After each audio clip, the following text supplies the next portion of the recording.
1400,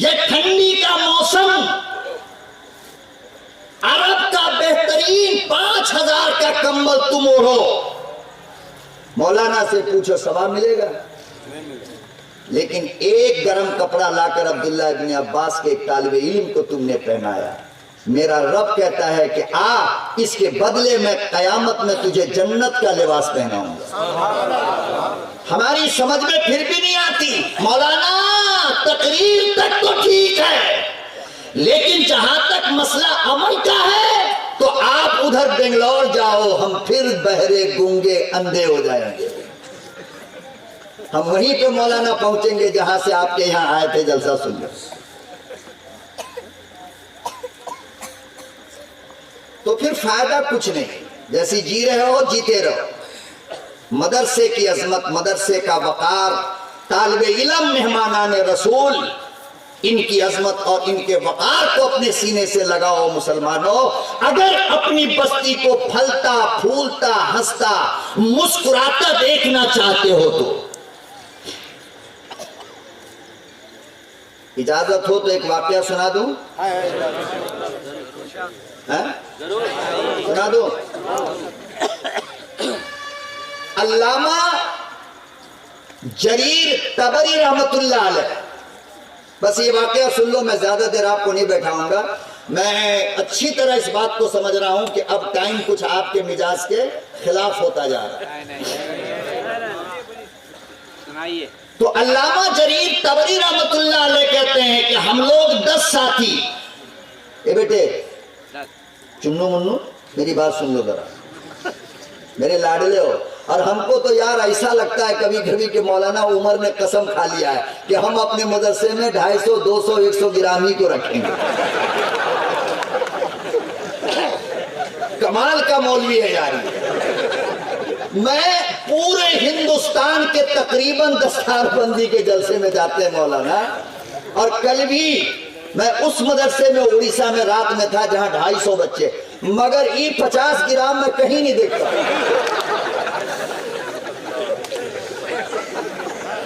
یہ اللہ کا بندہ کہاں کہاں سے چھانٹ چھانٹ کے منگاتا ہے، خدا جانے، سمجھ میں نہیں آ رہا ہے۔ پچھلی بار آئے تو ایک بچہ ملا، کہاں ہو؟ ایک بچہ ملا، وہ کاندھے پہ کود رہا تھا۔ اب یہ دیکھے تو 7 سال کا بچہ ماشاءاللہ 16 پارے کا حافظ۔ پورے ہندوستان میں چیلنج کر کے کہتا ہوں کہ اس سے چھوٹی عمر کے بچے آپ کو مکتب میں تو ملے گا نورانی قاعدہ پڑھنے والا، مگر حفظ پڑھنے والا بچہ کہیں نہیں ملے گا۔ یہ مولانا عمر کی خصوصیت ہے کہ یہ امی کے گود سے بچے کو چھین کر لے آتے ہیں دودھ پیتے ہوئے کو۔ آؤ بیٹا عبداللہ ابن عباس میں دودھ بھی پلاؤں گا اور پڑھاؤں گا بھی۔ بڑی خوشی ہوتی ہے۔ اب دیکھو 7 سال میں 16 پارے کا حافظ ہو گیا، بابا 8 سال کا ہوگا تو قرآن مکمل۔ بتاؤ یہ ہندوستان کا ریکارڈ ہوگا یا نہیں ہوگا؟ بس آپ لوگ ساتھ دو، بات سمجھے؟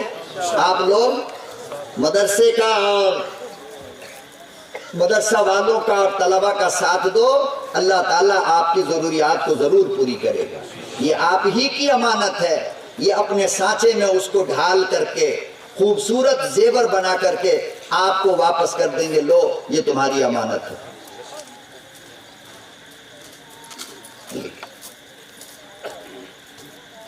عصر کی نماز پڑھنے کے لیے مولانا مسجد میں ہمیں بلا لیے، مولانا عمر صاحب۔ ہم مسجد میں جا کر کے کھڑے ہو گئے تو دائیں طرف ایک بچہ کھڑا ہے جو ٹانگ تک ہو رہا ہے، یہاں تک ہونا تک۔ بائیں طرف دیکھے تو ایک بچہ یہاں تک ہو رہا۔ اب ہم پریشان کہ یا اللہ مسئلہ مسائل کو یہاں پہ چھیڑنا مناسب نہیں ہے کہ صفوں کے اندر نابالغ بچے اگر ہو تو نماز نہیں بولیں گے۔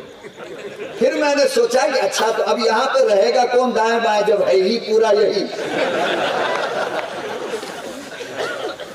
پھر میں نے اللہ کی عدالت میں معاملے کو بھیج دیا، اللہ یہ آپ کے محبوب کے مہمان ہیں، یہ آپ ہماری ان کے صدقے میں نماز قبول کر لیجیے۔ بس خدا کی قسم کھا کر کے کہتا ہوں میرے بھائی،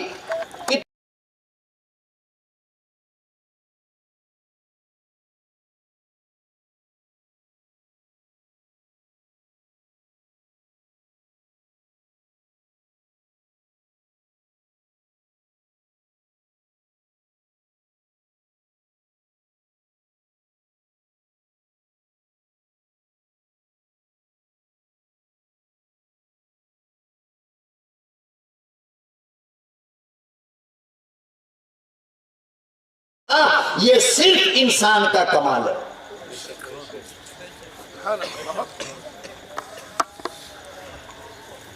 لیکن ہم لوگوں کو یہ چیز سمجھ میں نہیں آتی ہے. ہمیں سمجھنے کی ضرورت ہے. کس کی؟ بولو نا. سمجھنے کی ضرورت ہے. چیز علامہ جریر طبری رحمت اللہ علیہ فرماتے ہیں کہ ہم 10 لوگ مدرسے میں پڑھ رہے تھے اور اس وقت زمانے میں مدرسے میں مطبخ نہیں ہوتا تھا, کچن نہیں ہوتا تھا. بچے اپنے کھانے کا خود ہی انتظام کیا کرتے تھے. بات سمجھ رہے ہو؟ مولانا رشید احمد گنگوہی رحمت اللہ علیہ کے حالات میں لکھا ہے کہ مولانا دلی میں جب تعلیم حاصل کر رہے تھے تو دلی جامعہ مسجد کے سامنے مولانا سبزی کی مارکیٹ لگتی تھی. جب بازار سے لوگ چلے جاتے تو مولانا اس سبزی کی مارکیٹ میں جا کے سڑا ہوا آلو, سڑا ہوا پیاز, سڑی ہوئی سبزی اٹھا کر مدرسے میں لاتے اور سڑا ہوا حصہ ہٹا کر کے جو تھوڑا سا اچھا حصہ نکلتا اسے کھا کر کے مدرسے میں تعلیم حاصل کر رہے. تو زمانے کا فقیہ وقت بن گیا. کیا بن گیا؟ آج ہم لوگ کو توش, مٹن, عید, پلاؤ, بریانی پر بھی موڈ نہیں بنتا پڑھنے کا. تو پہلے زمانے میں مدرسے میں کچن نہیں ہوتا تھا, بچے اپنا انتظام خود ہی کیا کرتے تھے. تو علامہ بہت ہی قیمتی واقعہ ہے میرے بھائی, بڑی مشکل سے سینکڑوں کتاب کھنگالا اور وہاں سے یہ واقعہ آپ کی جھولی میں ڈالنے کے لیے لے کر آیا ہوں. اے کاش آپ اس کی حفاظت کر لو. یہی درخواست میری ماں سے بھی ہے, میری بہن سے بھی ہے, میری بیٹی سے بھی ہے, میری لاڈلی سے بھی ہے. حفاظت کرو اس کی. 10 بچے تھے, مکتب نہیں تھا. گھر سے جو کھانا خرچ لے کر کے آئے مولانا وہ ختم ہو گئے. وہ کیا ہوا؟ ابھی پڑھائی کے 6 مہینے بچے تھے. کتنے؟ 6 مہینے. جب توشہ ختم ہو گیا, پیسہ ختم ہو گیا, تو یہ لوگ اپنا سامان باندھنے لگے گھر جانے کے لیے. مدرسے کے بازو میں ایک یہودی رہتا تھا. یہودی, یہودی کسے کہتے ہیں آپ جانتے ہو نا؟ پکے مسلمان ہے نا. پکے مسلمان کو کیا کہتے ہیں؟ ارے دنیا کی سب سے کمینی, نیچ, غلیظ قوم کا نام یہودی ہے. سمجھ رہے ہو؟ ہاں. تو مدرسے کے بغل میں ایک یہودی رہتا تھا جو اسلام کو مانتا نہیں, قرآن کو مانتا نہیں, محمد عربی کو مانتا نہیں, مسجد کو مانتا نہیں, مدرسے کو مانتا نہیں. یہودی تھا. جب ان 10 بچوں کو دیکھا کہ یہ اپنا سامان پیک کر رہے ہیں تو وہ یہودی نکل کر آیا اور کہنے لگا, بیٹے ابھی تو شعبان کو 6 مہینہ باقی ہے, تم ابھی سے سامان کیوں پیک کر رہے ہو؟ تو بچوں نے کہا, علامہ جریر طبری جو مفسر قرآن اور مورخ اسلام ہیں اپنے زمانے کے, وہ کہتے ہیں کہ یہودی جب پوچھا تو میں نے کہا کہ ہمارا پیسہ, ہمارا توشہ, ہمارا خرچ, اخراجات ختم ہو گیا, اس لیے ہم اپنے گھر جا رہے ہیں. تو یہودی نے کہا کہ اچھا یہ بتاؤ تم ایک بچے کا ماہانہ خرچ کتنا ہے؟ ایک بچے کا ماہانہ خرچ کتنا ہے؟ ہم نے حساب ڈال کر کے اسے بتایا. اللہ اکبر. یہودی کہنے لگا, بیٹے تم لوگ محنت سے پڑھو, تم تمام ساتھیوں کا خرچ پورے سال کا میں ادا کروں گا.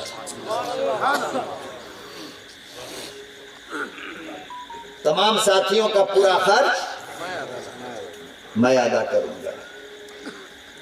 کہنے لگا کیوں؟ اللہ اکبر. یہودی کہنے لگا, میں توریت کا عالم ہوں,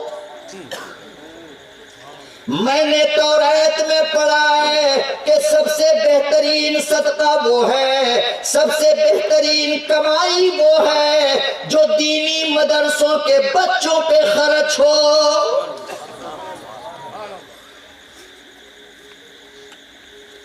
آؤ میرے لوگوں, ایمان نہیں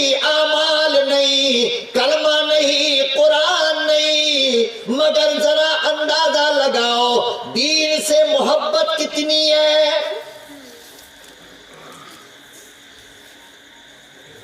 کہنے لگا میں نے توریت میں پڑھا ہے اور آج توریت کا مدرسہ کوئی نہیں، طالب علم کوئی نہیں، قرآن بھی اللہ کی کتاب ہے، اس کو پڑھنے والا مدرسے کا طالب علم ہے۔ میں نے سوچا کیوں نہیں اپنا مال تم پہ خرچ کر دوں۔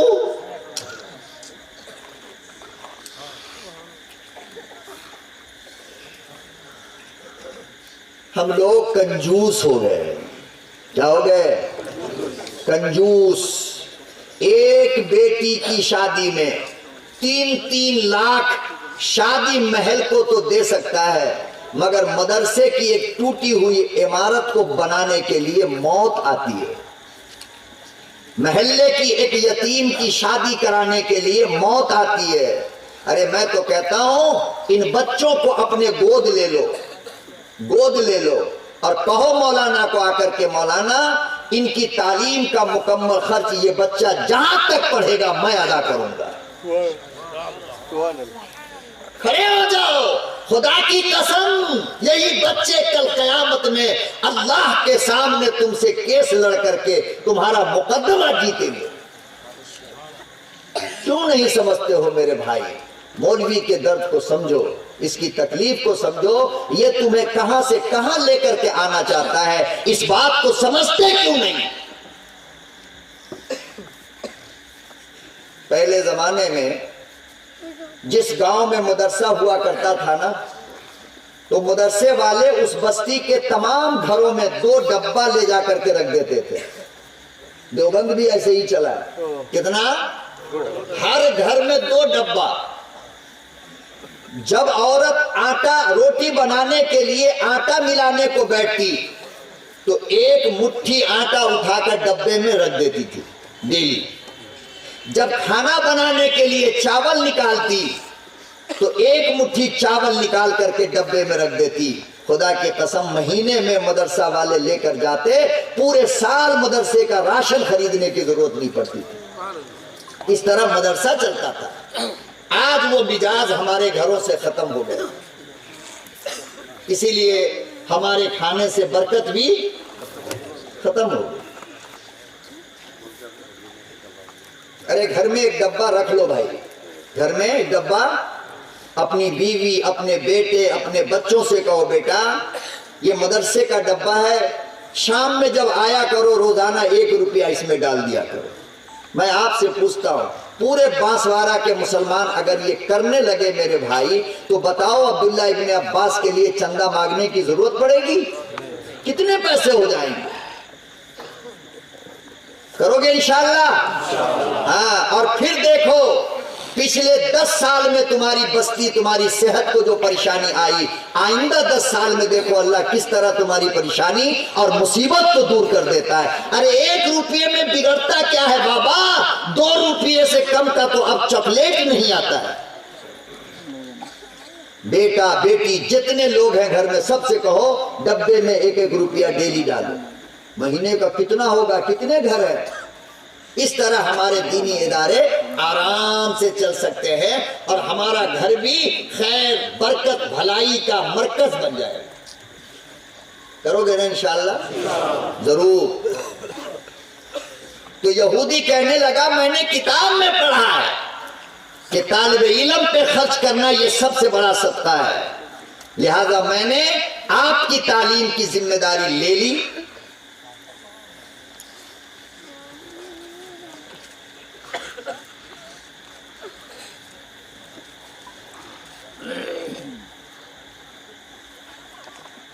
شعبان کا مہینہ آیا، چھٹی ہوئی، سارے بچے اپنے اپنے گھر جانے لگے۔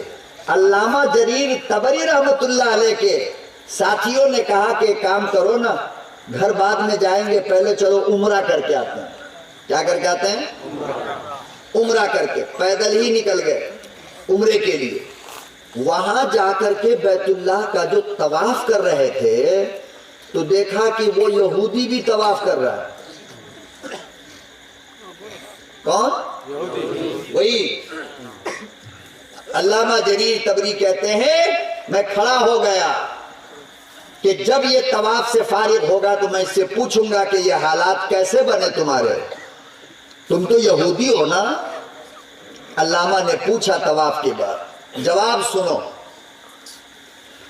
یہودی کہنے لگا بات تو صحیح ہے، مگر سنو جب میں نے تمہیں پیسہ دیا اور جب پیسہ دے کر تمہارا خرچ اٹھاتا رہا، ایک رات خواب میں اماموں کا امام آمنہ کا یتیم آیا، سبحان اللہ،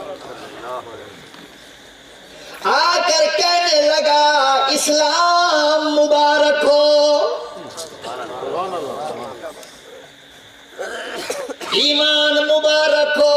وہ نورانی چہرہ جو مجھے مبارکباد دے رہا تھا وہ کبھی جھوٹا نہیں ہو سکتا۔